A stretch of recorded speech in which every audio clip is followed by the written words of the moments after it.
Yes, yes, yes. It's Raphael Dawkins, Combat Radio. And if you have not subscribed already, but you enjoy the content, please kindly do so by hitting that bell icon. Anyway, let's get into it. We're looking at the Dan Raphael article. Dan Raphael, sports journalist, boxing journalist of ESPN. Okay, so let's get into it. So, Dan Raphael reminds us that the IBF granted Andy Ruiz, the destroyer, as he calls himself, granted his request for an exemption to his mandatory with Kubrat Pulev so he could defend all three of his newly acquired belts versus Anthony Joshua in the rematch. But with this granting of an exemption, with this came certain conditions and stipulations. Okay, so without further delay, let's go. Okay, so the IBF are set to force the winner of Joshua versus Ruiz 2 to drop a belt. So Dan Raphael of ESPN says the IBF granted an exemption to Andy Ruiz Jr. to bypass Kubrat Pulev to fight Anthony Joshua in the rematch. Stipulations include the fact that Andy Ruiz Jr. must fight AJ on or before the 7th of December. Where are we? Yeah, so that's a key and pertinent point. Remember that point. I repeat it. The IBF stipulated that Andy Ruiz Jr. must fight as a condition of them granting this exemption. Andy Ruiz Jr. must fight Anthony Joshua on or before the 7th of December. Failing to do that immediately puts him in a situation where the IBF are entitled to strip the belt from him immediately. Okay, so that's the first point.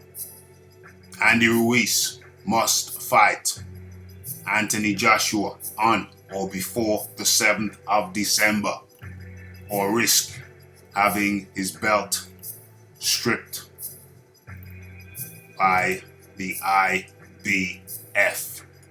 That's the first key pertinent point. Okay, where are we? Where are on my list? And the winner of Joshua versus Ruiz must agree in writing to fight Pulev on or before the 31st, May the 31st of 2020. Okay, so let's be clear. May the 31st of 2020. That's the second pertinent date. Okay, now, what's this year? June the 4th. Okay, on June the 4th, let's get some visuals for you. Okay, there we go, that's better. On June the 4th of this year, an IBF spokesperson confirmed to Boxing Scene that the WBO is next up in line in the rotation of mandatory challenges. So, an IBF spokesman confirmed that. Okay, now, Alexander Usyk is the WBO mandatory. Where are we? Let's get that graphic up. WBO. Let's get that graphic up. Okay, so this is the WBO. Alexander Usyk. WBO mandatory. So Usyk would get the first shot of the WBO belt. Okay, so you have to bear that in mind. Usyk, number 1. WBO. Okay, right. Now, okay, so Then Kubrat Pulev. Where is that? Kubrat Pulev. IBF. There we are. IBF. Where is say IBF? IBF. Kubrat Pulev. Right. Then Kubrat Pulev would get his shot for the IBF belt on or before, or the IBF mandatory shot on or before May the 31st. So, to be clear, the sequence is Joshua v. Ruiz 2 on December the 7th. Remember, if he fails to do that, then Ruiz is in line to be stripped. Okay, so Joshua Ruiz 2, December the 7th, or Ruiz gets stripped of the IBF belt. Then there's a 5-month, 3-week period within which the winner of that fight, will have two title fights, two mandatories that they have to defend: the WBO and the IBF before the 31st of May. Boom. Okay, so with Joshua fighting once every 6 months and Ruiz sometimes fighting once per year, that is highly unlikely that they're going to fit two heavyweight championship fights within 5 months and 3 weeks. Highly, highly unlikely. So whoever wins is likely to drop a belt if negotiations fail to delay one of the mandatory deadlines. Let's replay that, keep you guys entertained. So, if in that instance, if negotiations for an extension fails, then Joshua or Ruiz would have to drop a belt.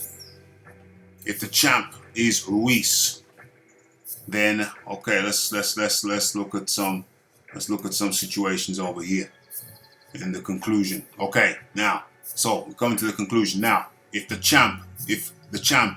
victor is Ruiz, then he would be likely. It's a question of which belt is he going to drop, the IBF or the WBO. Well, we know that Ruiz is PBC, Premier Boxing Champions officially, but more like Problems Boxing Cult.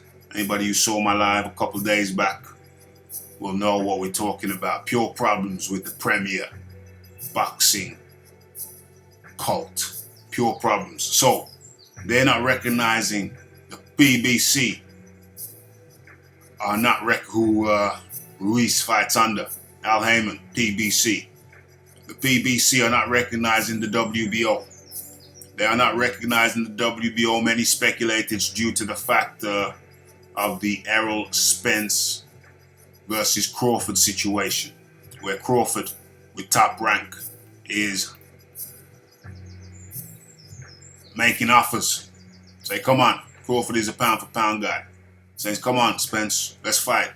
And Spence did that famous speech where he said, nah, Crawford, he's on the other side of the road. He's on the other side of the street. I'm over here at PBC. He could have come to PBC, but he went over there to Top Rank. So he's on the other side of the road, other side of the street. So, PBC, Problems Boxing Cult. They're ignoring, they're not acknowledging the WBO strap anymore, even though Ruiz holds it. So, chances are that if Ruiz has to drop a belt, if he emerged victor, it would be the WBO belt. Right, so what would that leave us? What situation would that leave us in? Well, we see that the WBO have as their number one mandatory, in the mandatory position, Usyk of the Ukraine. So that would leave Usyk of the Ukraine to fight none other than Tyson Fury, England. England. So, what a mouth-watering prospect. Usyk. Hopefully, he should be fighting later on this year. It won't be against Takam, as has widely been speculated and reported. But Eddie Hearn came out, was it yesterday or the day before, and said, no, Takam is not under our promotional banner. He is gone with someone else. So he's not in the mix. That fight looks unlikely to, is not made, and looks unlikely to be made. So, could be Usyk versus Tyson Fury. Yeah, big dasa. I'm joking. So, Usyk versus Tyson Fury. If Ruiz drops the WBO. If Anthony Joshua emerges victor, then one will have to speculate. How does that work out? Well, I think he would also drop the WBO belt and fight Pulev of the IBF. If he doesn't fight Pulev, that leaves Pulev to fight Kawanaki. Problem with that is that Kawanaki is also with Problems Boxing Cult. Very difficult to deal with, as we see with Joshua. Even when you've got a contract, even when you've got a Premier Boxing Cult member, Problems Boxing Cult member to sign a contract, that's where your problems begin. You may just get an aneurysm trying to deal with it. So, instead of allowing Pulev to fight a PBC guy, Anthony Joshua could fight Pulev. Cut out the PBC problems. Cut out the Problems Boxing champions. That's one option. That's the IBF option if he drops the WBO.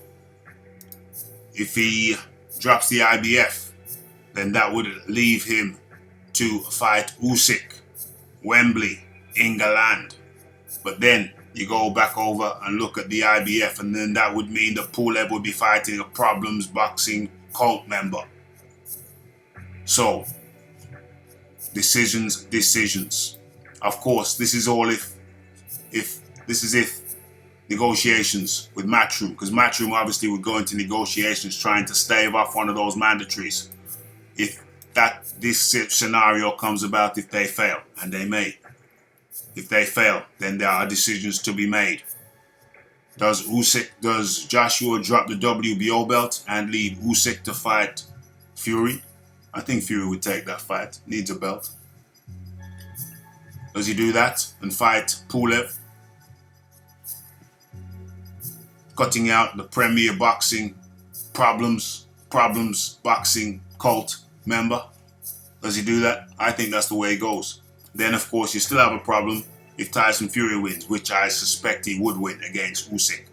So, but perhaps it's a lesser problem. Still a big problem because Fury, I think Fury's in his feelings regarding Joshua. Joshua emerged as the golden boy for beating Klitschko, whereas Fury went into a slump. Of course, he had a drug issue going on, PEDs, cocaine, so he can't blame Joshua for that, but I think he's still carrying some feelings over that. But nonetheless, maybe he could be marginally easier to deal with than a Problems Boxing Cult member. Marginally easier to deal with. And perhaps marginally easier to deal with than Deontay. Well, I don't know, probably on par. But still, that's the breakdown. I think Fury would just bin off Wilder for a while. He's fighting Otto Wallin at the moment. So anyway, it's a long thing. It's a long thing. But that's the general breakdown. One of the belts may have to go. It's Raphael Dawkins. It's the Combat Radio. It's the like. It's the subscribes. It's the comment. It's the shares. And it is that hitting that bell icon to stay updated with notifications.